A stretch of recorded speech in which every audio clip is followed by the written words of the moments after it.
ಹಾಗಾದ್ರೆ ಒಂದು ಕೆಲಸ ಮಾಡಿ ಚಿಕ್ಕಪ್ಪ, ನೀವು ಅಪ್ಪಂಗೆ ಹೇಳಿ ಅವರೇ ನನ್ನ ಕಾಲ್ ಮಾಡಿ,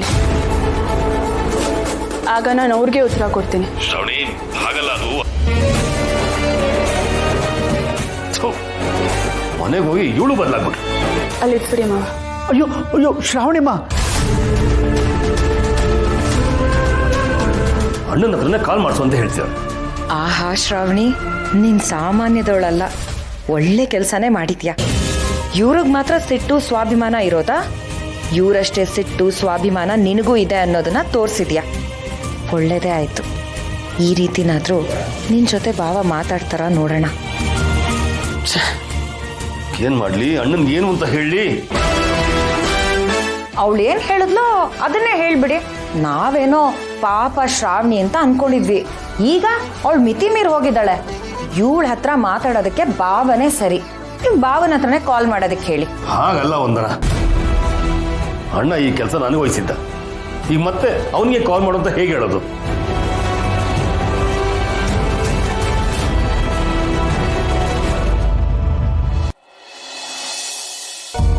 ಶ್ರಾವಣಿಮ್ಮರೇ, ಯಾಕೆ ಫೋನ್ ಕಟ್ ಮಾಡಿದ್ರಿ? ಅವರಾಗ ಅವರೇ ಫೋನ್ ಮಾಡಿ ಮನೆಗೆ ಕರೀತಿದ್ದಾರೆ. ನೀವು ಆಗಲ್ಲ ಅಂತ ಯಾಕೆ ಹೇಳಿದ್ರಿ?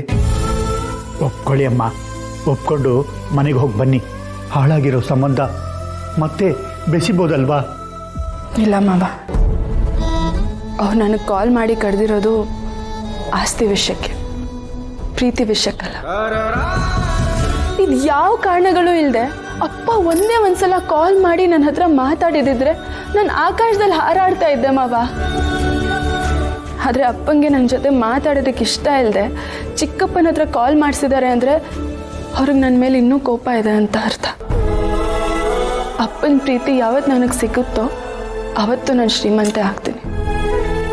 ಅದಕ್ಕೆ ಅಪ್ಪನೇ ನನಗೆ ಕಾಲ್ ಮಾಡಲಿ ಅಂತ ಹೇಳಿದೆ. ಆಹಾ, ನಿಮ್ಮ ಮಾತು ನಿಜ ಶ್ರಾವಣಿ ಅಮ್ಮರೇ.